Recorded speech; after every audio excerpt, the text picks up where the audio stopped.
They say blood is thicker than water. Maybe that's true, but I've learned that sometimes blood can dry up, leaving you thirsty for years, while water, unexpected kindness from strangers, can keep you alive. I was 63 the day I realized my family had forgotten me. Not just overlooked me, not just been too busy with their own lives. No, forgotten, as though I had been erased from their memory, a photograph faded until only a shadow remains. It didn't happen all at once. It was small at first. A missed phone call on my birthday, a grandchild's recital where no seat had been saved for me, the holidays that were too complicated for me to join, though there was always room for someone else. I told myself it was fine. Families grow, people change. I told myself they loved me, just in their own hurried way, that if I gave them space, they would circle back around. That's what mothers do, isn't it? We wait, we forgive, we hold the door open even when no one's walking through it. But then came that Sunday afternoon. I had baked a pie, apple, the way my husband used to like it before he passed. I packed it up carefully, tied the box with twine, and walked the 3 blocks to my daughter's house. I didn't call ahead. I wanted it to be a surprise. When I got there, I heard laughter through the windows, music, the sounds of a family gathered together. My family. I knocked, smiling to myself, rehearsing the words I'd say when they opened the door. Look what Grandma brought. But no one answered. I knocked again. I heard voices inside, clear as day, but still no answer. At last, I pressed my face to the glass. Inside, I saw them all. My daughter, my son-in-law, my grandchildren, even my son, who had driven in from another state. They were around the table, plates full, glasses clinking, and at the center of the table, a pie, not mine, bought from the store, I could tell. My heart thudded so loud, I thought it might break through my chest. I knocked one last time, harder now. I saw my daughter glance toward the door. Our eyes met for a fleeting second, and then she turned back to the table, lifted her glass, and carried on as though I weren't there, as though I had never been there. I stood there for what felt like an eternity, the cold wind biting through my coat, the pie box heavy in my hands, my body shaking not from the chill, but from the realization I had been written out of the story of my own family. At some point, I set the box down on the porch. My hands wouldn't stop trembling. I walked home slow, my knees aching with every step. When I reached my little apartment, I sat in the dark for hours, listening to the silence. That was the day something inside me cracked, not in the way you might think. I didn't collapse in grief, though the grief was there.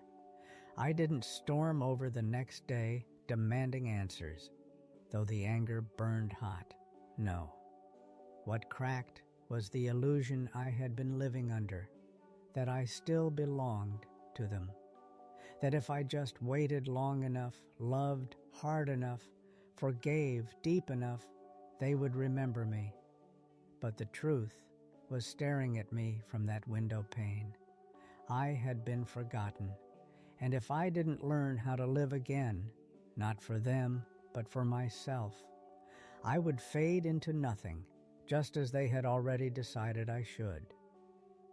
That night, I looked at the walls of my apartment, bare and colorless, and I asked myself a question I hadn't dared whisper in decades.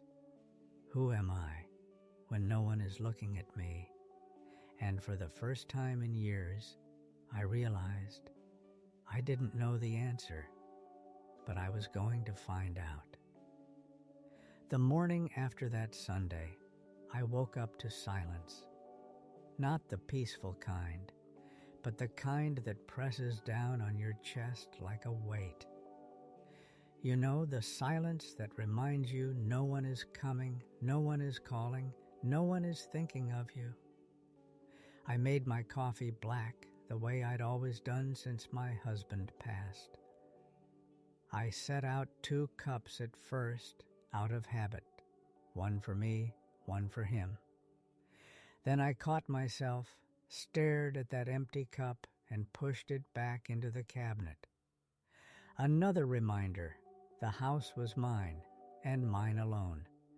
For years I had told myself solitude was temporary, that soon enough the phone would ring, that laughter would spill back into my living room, that holidays would once again smell of roast chicken and cinnamon. But as I sipped that bitter coffee, I finally admitted the truth. They weren't coming back. My family had chosen their world without me, and if I was to survive, I would need to choose my own. It sounds noble when I say it now, but that morning it didn't feel noble at all. It felt terrifying. I was 63 with aching knees, thinning hair, and hands that trembled if I carried groceries too long. The world outside my door felt fast, ruthless, built for people younger, stronger, better than me. I had spent so much of my life being mama or grandma or wife that I had no practice in just being Clara. Who was Clara anyway? I thought about the girl I used to be before the marriages, before the children. I remembered sketching flowers in the margins of my school books. I remembered wanting to be a painter once.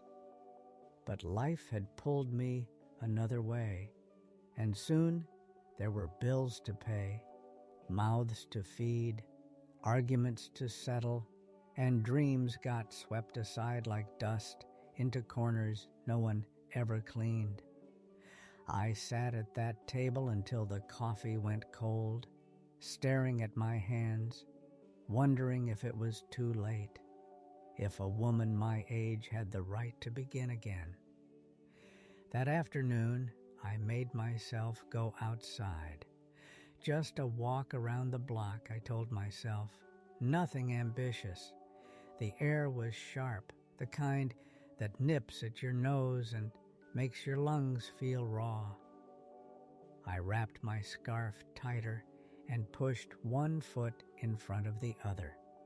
I passed the park where mothers pushed toddlers on swings, their voices bright with laughter. I passed a group of teenagers sprawled on benches, heads bent over their phones.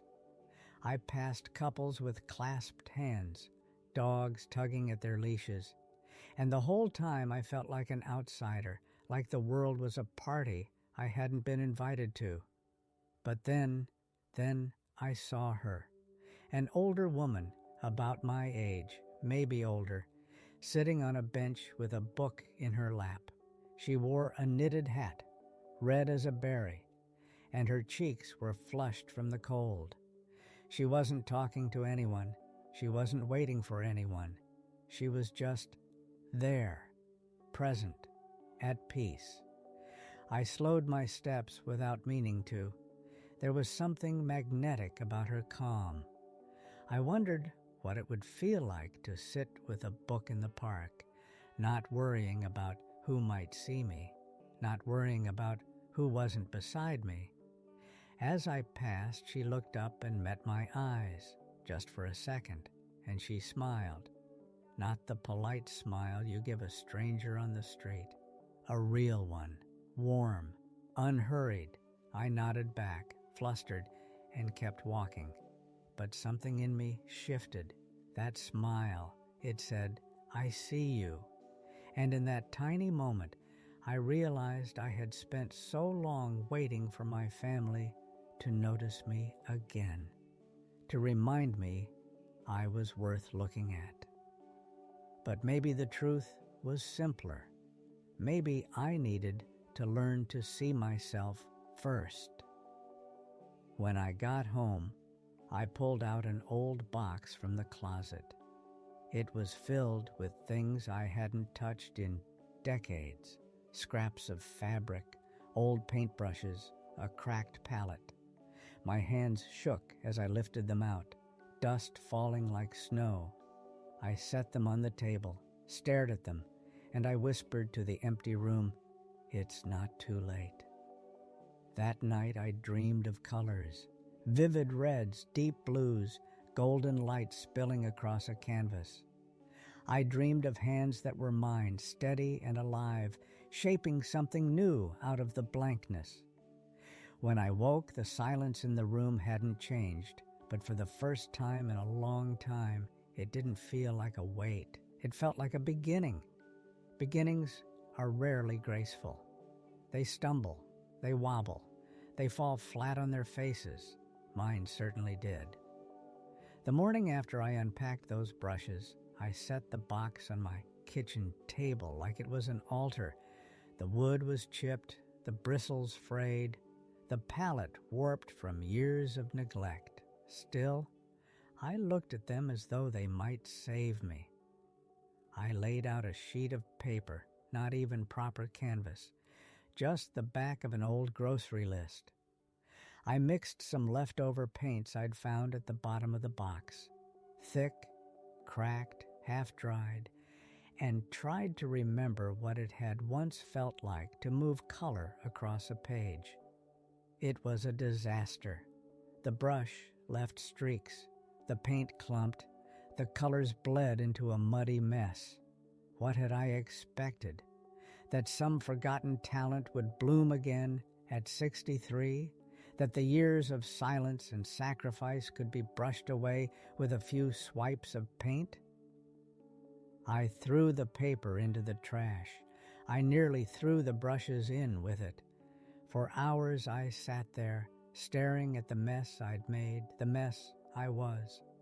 My mind hissed with the old voices, my mother's sharp tongue, my husband's dismissive laugh, my daughter's cold eyes at that window. "You're nothing. You've always been nothing." By evening, the apartment felt smaller than ever. The walls seemed to close in, the silence no longer peaceful, but suffocating again. I curled up in my chair and told myself maybe it was too late after all. Maybe my family had been right to leave me behind. But then there was a knock at the door. I froze. No one knocked on my door anymore. My heart hammered, wild with hope and fear, all tangled together. For one foolish second, I thought, maybe it's them. Maybe they've remembered. But when I opened the door, it wasn't my family. It was her, the woman from the park. Red hat, bright smile, cheeks flushed with cold. She held a book under her arm and a paper bag in her hand. "I hope you don't mind," she said, her voice warm. "I saw you yesterday, and I thought, well, I baked too much bread for myself, and it's a shame to let it go stale. Would you like some?" I must have looked stunned because she laughed lightly. "It's just bread, no strings attached." I stammered a thank you, accepted the bag, and she introduced herself. Margaret, widowed, lived 2 buildings down. She didn't stay long, just long enough to say, "I walk in the park most mornings. You should join me sometime." Then she was gone, leaving me standing there with a loaf of still warm bread in my hands and a strange lightness in my chest. That night, I sliced into it. The crust cracked under the knife, the scent filling my little kitchen. I ate 2 slices with butter and nearly wept. It had been so long since something tasted of care. The next morning, I went back to the park. My legs ached. My pride wavered. But I went. Margaret was there on her bench, book in her lap, hat pulled down over her ears. She looked up, saw me, and her smile spread wide. "Good," she said simply, as though she had been waiting. "Come, sit." And so I did. We sat in silence for a while. She read. I watched the children play, the leaves falling in little spirals to the ground. Eventually, she closed her book and asked, "What did you used to love before life got in the way?" The question caught me off guard. No one had asked me that in years. I fumbled, embarrassed, and finally admitted, "Painting, but I'm no good anymore."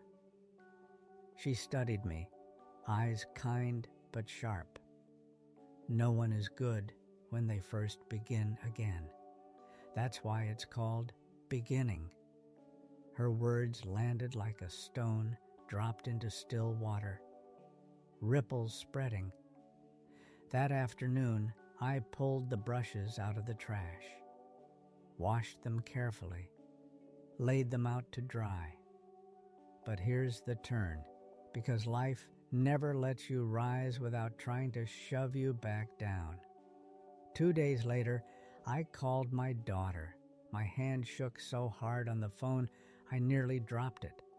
I told myself I didn't want reconciliation, just acknowledgement, just a shred of proof that I still existed in her world. She answered after the 3rd ring. "Hello?" Her voice was brisk, distracted. "It's me," I said. My own voice sounded small. There was a pause, then a sigh. "Mom, I'm busy. Can we not do this right now?" "Do what?" I asked, my throat tight. "This guilt thing," she snapped. "We've talked about it. You're always so dramatic. Honestly, it's exhausting." The words cut deeper than any silence ever had. Dramatic. Exhausting. As though my longing to be seen by my own child was some performance, some burden. I tried to say something, anything, but the line went dead. She had hung up. I sat there with the phone in my hand, tears running hot and silent down my face. Margaret's bread on the counter, the brushes drying on the towel, the faintest hint of hope still trembling in my chest, and my daughter's voice crushing it all underfoot. That night, I almost gave up again. But here's the thing about beginnings. Even when they're broken, even when they're fragile, they plant something, a seed. And once a seed is planted, it doesn't stop growing just because someone tells it not to. The morning after my daughter's words, I didn't want to get out of bed. I pulled the blanket over my head, let the light slip past the curtains, and thought, what's the point? If even my own child thinks I'm a burden, why bother? But then I smelled it. Bread, still sitting on the counter, wrapped in its paper bag. Margaret's bread. A simple gift, but it felt like a hand tugging at mine from the dark. So I got up. I made toast. I put butter on it and ate slowly, reminding myself with every bite, someone had thought of me. Someone had cared enough to knock on my door. That afternoon, I went back to the park. Margaret was there again, Same bench, same red hat. When she saw me, she didn't ask questions, didn't demand explanations for the tears still clinging to my eyes. She just patted the bench beside her and said, "Sit." So I did. Over the next weeks, it became a ritual. We sat together in the park, sometimes talking, sometimes not. She told me about her garden, how she grew roses even though the soil was stubborn. She told me about her late husband, how he'd been kind but quiet, and how she still set 2 plates at the table out of habit. In return, I told her pieces of myself, little fragments I'd hidden for decades. About the girl who used to sketch flowers in her school books, about the woman who had forgotten she loved color, about the mother who now stood outside her own daughter's window, invisible. Margaret never pitied me. She listened. And when she did speak, it wasn't to soothe me with empty promises. It was to remind me that I was still here. That being alive at 63 meant there was still time to become someone new. One morning, she brought me to the community center. "They have an art class," she said, tugging at my arm. "For beginners, no judgment." I resisted at first, my stomach twisted with fear. What if I embarrassed myself? What if they laughed at me? But Margaret's grip was firm, and before I knew it, I was inside, surrounded by strangers holding brushes, pencils, pieces of paper. The smell of paint hit me like a memory, sharp, sweet, familiar. My hands shook as I picked up a brush. The first strokes were clumsy, uneven, but the colors, oh, the colors. They bled across the page in wild, unsteady lines, and for the first time in years, I felt something ignite in me, something alive. When the class ended, Margaret clapped me on the shoulder. "See? Not so scary." I smiled, a real smile, one that reached my eyes. For the next month, I went back every week. My hands steadied. My lines grew stronger. I began to paint flowers, the ones I used to doodle as a child. Daisies, roses, wild blooms that had lived only in memory. Each petal I painted felt like reclaiming a piece of myself I had buried. And yet, just when hope began to root itself deeper, the past found its way back in. One evening after class, I was walking home with my portfolio tucked under my arm, the night air crisp, the stars sharp above. I passed a cafe window and froze. Inside sat my son, not my daughter, my son, the one who had moved states away. He was with his wife and their children, laughter bubbling around their table. They looked happy, whole. I stood outside, clutching my paintings, my breath fogging the glass. For a moment, I considered walking in, just to say hello, just to remind them I was still alive. But then I heard it, my grandson's voice, high and clear. "Daddy, is Grandma coming for Christmas?" My son laughed, not cruelly, just lightly, as though the question were absurd. "She's too busy with her own life now. Don't worry about her." Too busy. I wanted to scream, to pound on the glass, to shout, "I'm not too busy. I'm waiting. I've been waiting for you." But my feet stayed rooted to the ground. My throat closed. And then my grandson laughed. And the moment passed, and I realized they had rewritten me in their minds. I wasn't forgotten out of cruelty. I was forgotten out of convenience, out of ease. They had decided I didn't belong. I walked home slowly, each step heavier than the last. When I reached my apartment, I set down the paintings and sat in the dark. For hours, I wrestled with it, the ache of being erased, the sting of their casual dismissal. I thought about throwing the brushes away again, about surrendering to the emptiness. But then I remembered Margaret's words. No one is good when they first begin again. That's why it's called beginning. And I realized something. My family may have erased me, but I didn't have to finish the job for them. They could choose to forget me, but I could choose to remember myself. That night, I lit a candle on my table, spread my paints out again, and whispered into the silence, I am still here, and with trembling hands, I painted until dawn.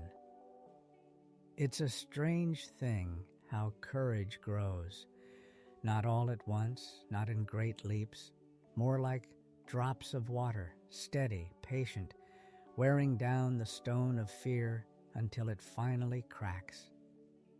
For months, Margaret and I kept our ritual. Park benches, bread loaves, art classes.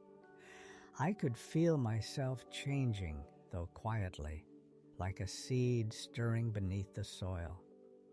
My shoulders lifted a little higher.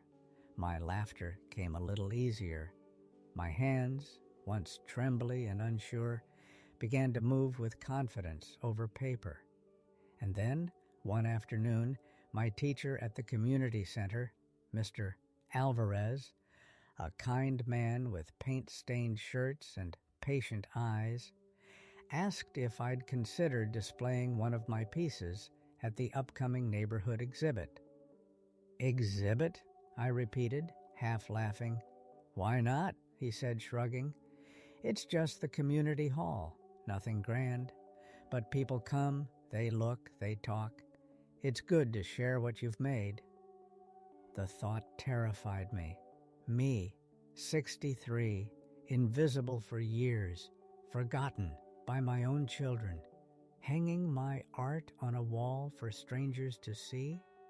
My hands shook, just imagining it. But Margaret squeezed my arm. Do it, she said firmly. You deserve to be seen. So I did.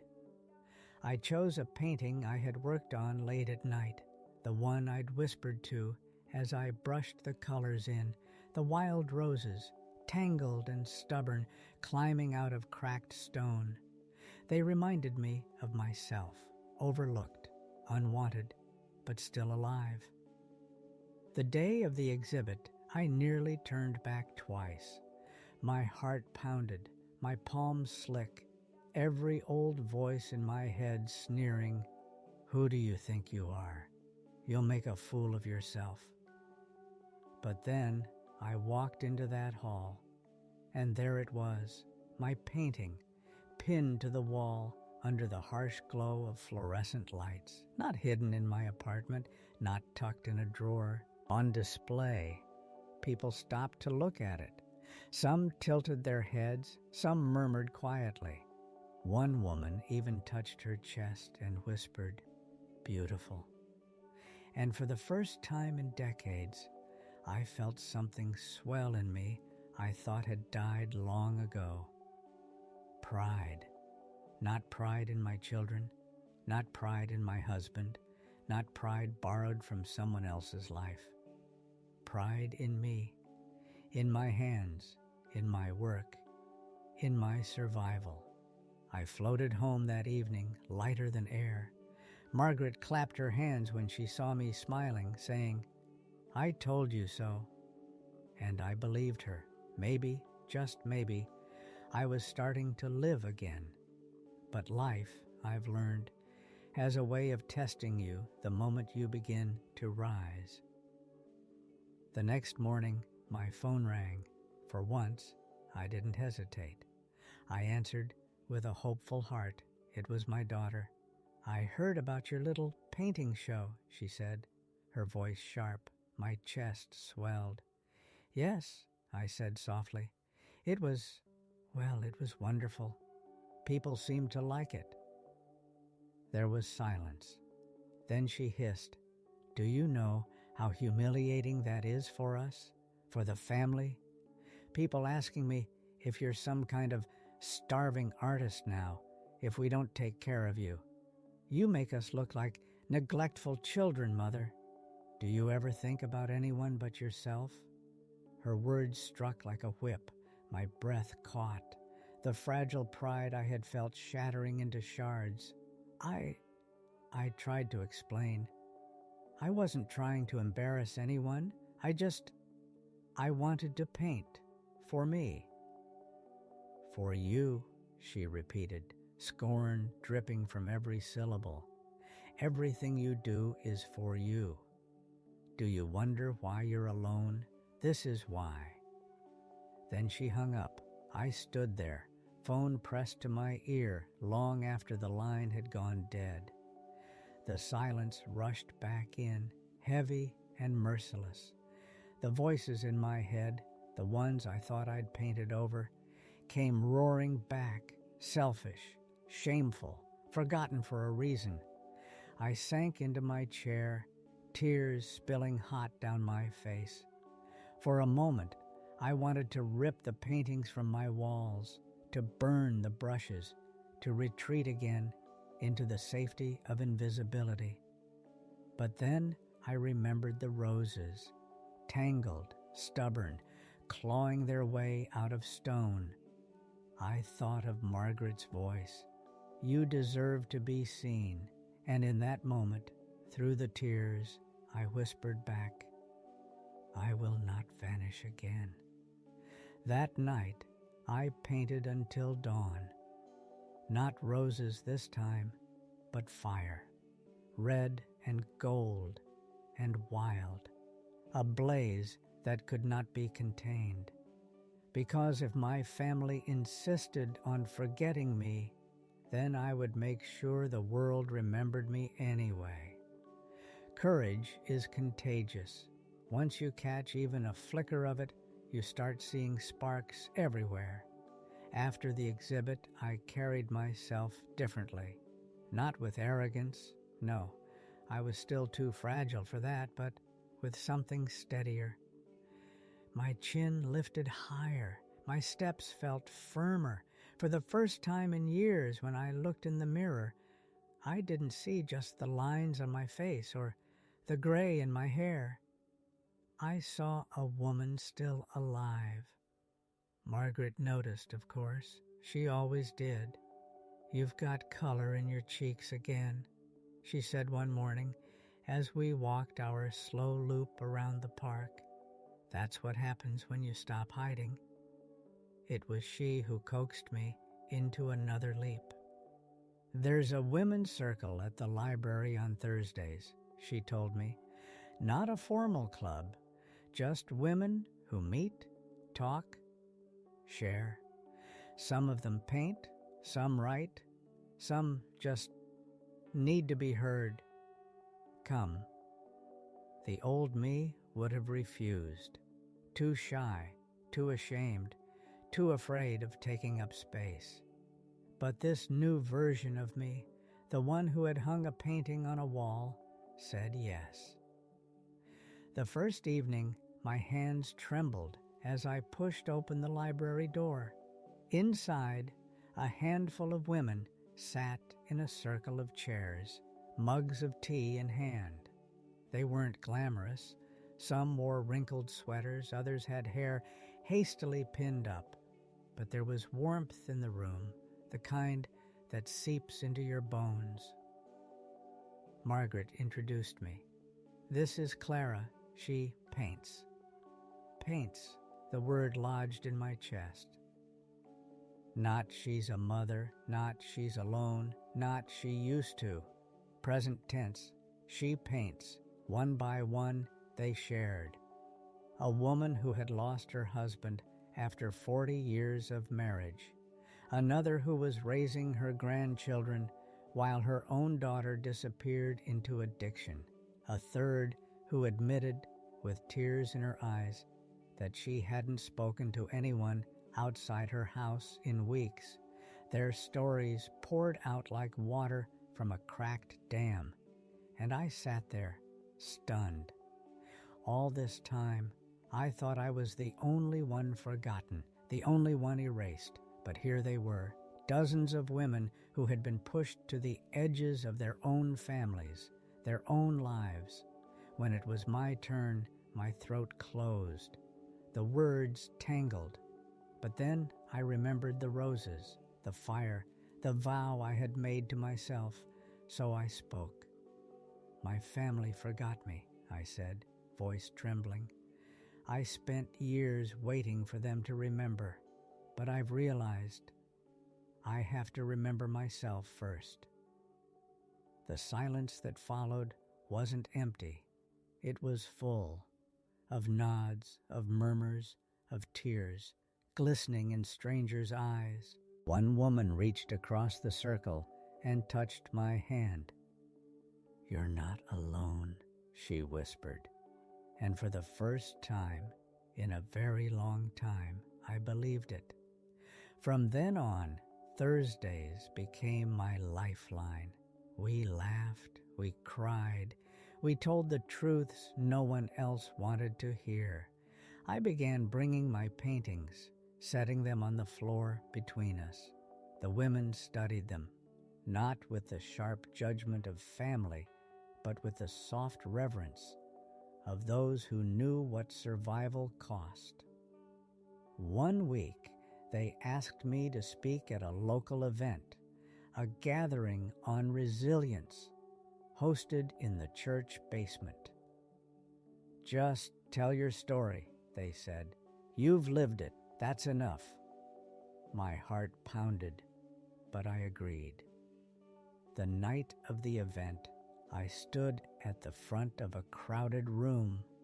My knees shook, my palms damp, but when I opened my mouth, the words poured out.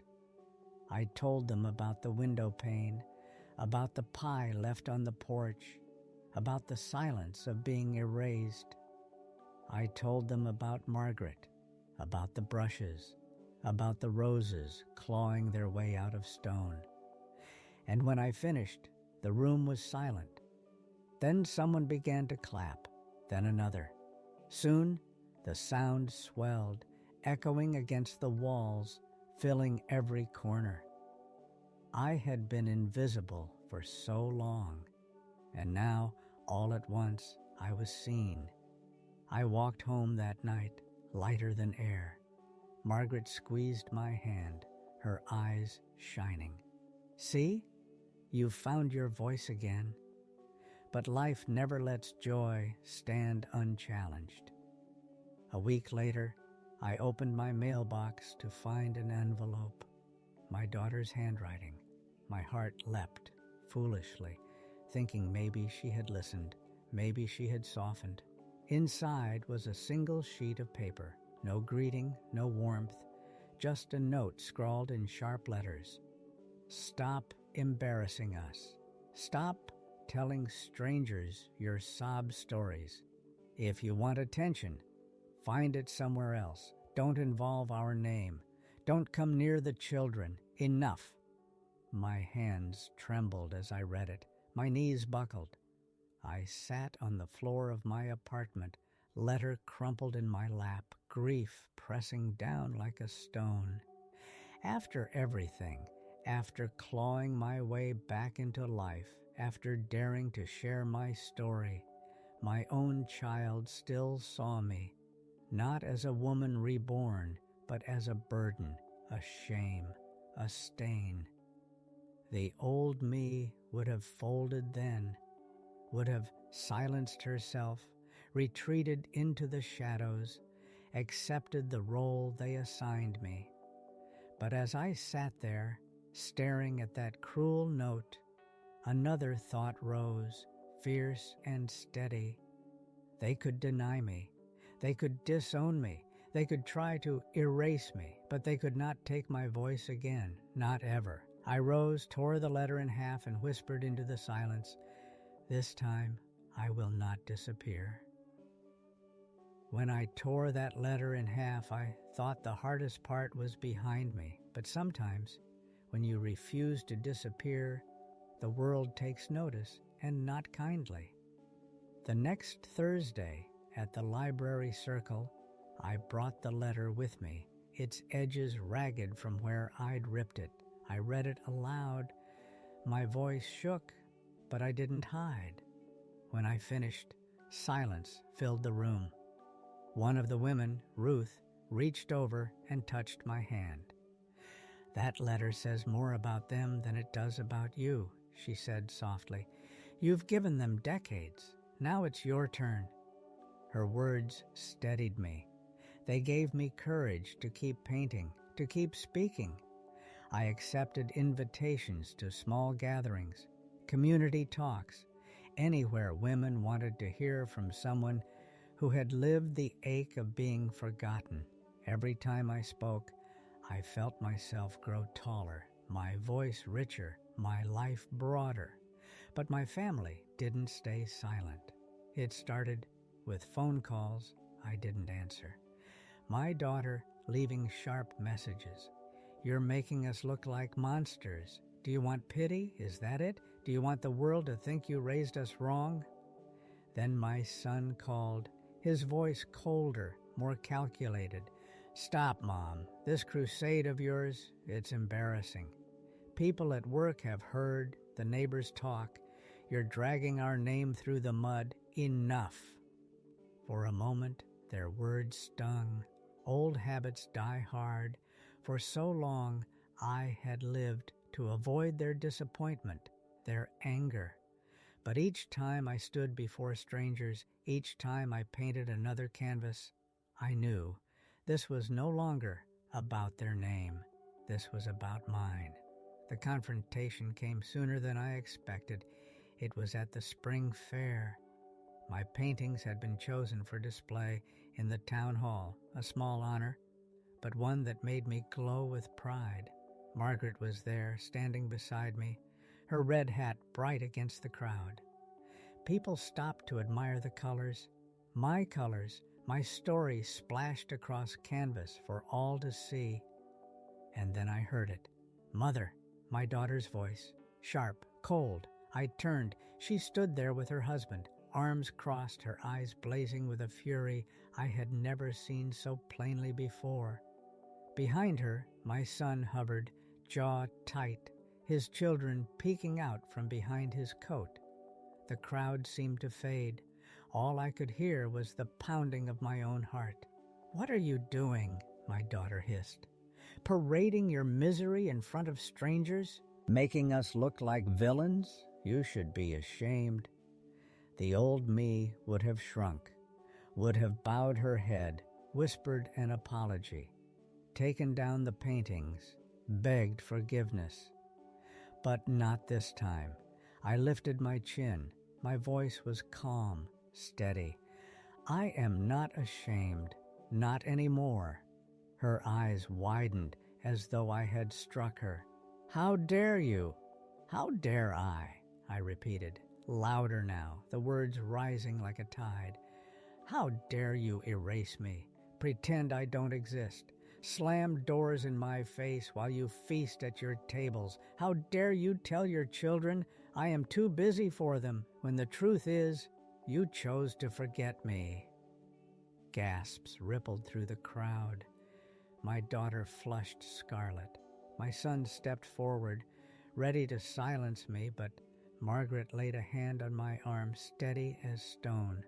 I looked at them both, my children, my blood, my legacy, and for the first time in decades, I didn't beg, I didn't plead.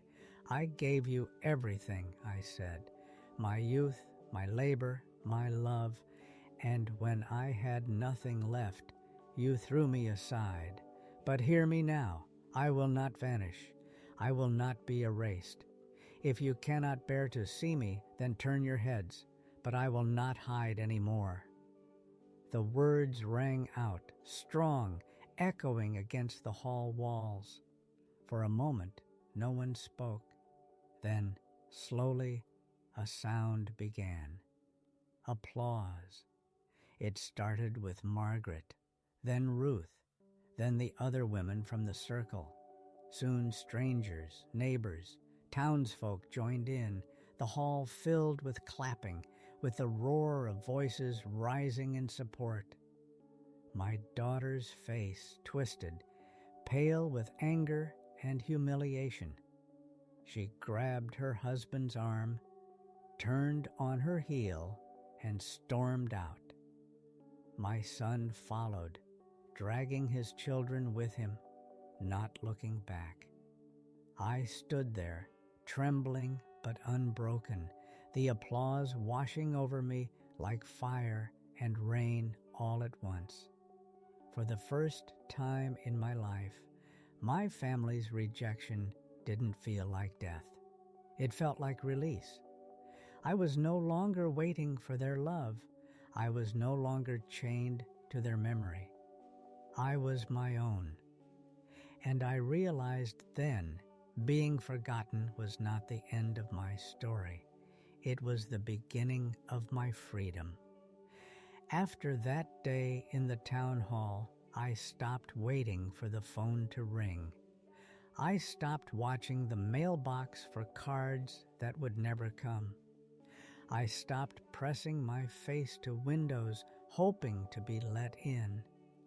I let go. It wasn't easy. There were nights I wept into my pillow, the ache of being a mother without children, gnawing at my bones. To lose your family while they're still alive, that grief is a living thing. It doesn't fade quickly. It gnaws, it lingers, but something else grew beside it, something stronger, freedom. For the first time since I could remember, my days were not measured by what others demanded of me. I woke when I pleased. I painted when I pleased. I walked with Margaret in the park, laughing until our cheeks hurt, sharing bread still warm from her oven. On Thursdays, I sat with the women in the circle, our voices weaving together into a net strong enough to hold even the heaviest sorrow. And little by little, I built a life that was mine, not borrowed, not begged for, not handed down in scraps. Mine. I hung my paintings not just in the community hall, but in cafes, in the library, even in the mayor's office when he asked. My roses bloomed on walls across town, stubborn and wild. My fire spread, not to destroy, but to illuminate, and people began to know me, not as someone's mother, not as someone's forgotten grandmother, but as Clara, the woman who paints, the woman who speaks, the woman who survived. Children from the neighborhood would knock on my door, asking if I'd show them how to mix colors, how to draw petals that looked alive. I'd set them up at my kitchen table, their laughter filling the rooms that had been silent for too long. Once, one of the little girls asked, "Do you have grandchildren?" I paused. The old ache stirred, but then I smiled, brushed her hair back, and said, "I have you, don't I?" Because I'd learned something important. Family isn't only the people tied to you by blood. Family is anyone who refuses to forget you. Anyone who sees you fully and chooses to stay. Margaret became my sister in everything but name. The women from the circle became my daughters, my nieces, my kin. The children who painted in my kitchen became my grandchildren in laughter, if not in name. And one evening, standing before a room of strangers at a larger gathering, a women's conference this time, I told them my truth. My family forgot me, I said, and for a long time I thought that meant I was nothing, that my story had ended, but I was wrong, Being forgotten gave me the chance to remember myself, to rebuild myself, to live again. The room was quiet. Every face turned toward me. I lifted my chin, my voice steady, sure. I am Clara. I am 65 years old. I am a painter. I am a survivor. I am not invisible. I am not erased. I am alive. The applause that followed was thunderous. But more than that, I felt something deep inside me settle, a peace I had never known. Because the truth is, I don't need my family's approval anymore. I don't need their invitations, their recognition, their crumbs of love. I have built a life that cannot be taken from me. They may have chosen to forget me, but I chose to live again, and this time I will never forget myself.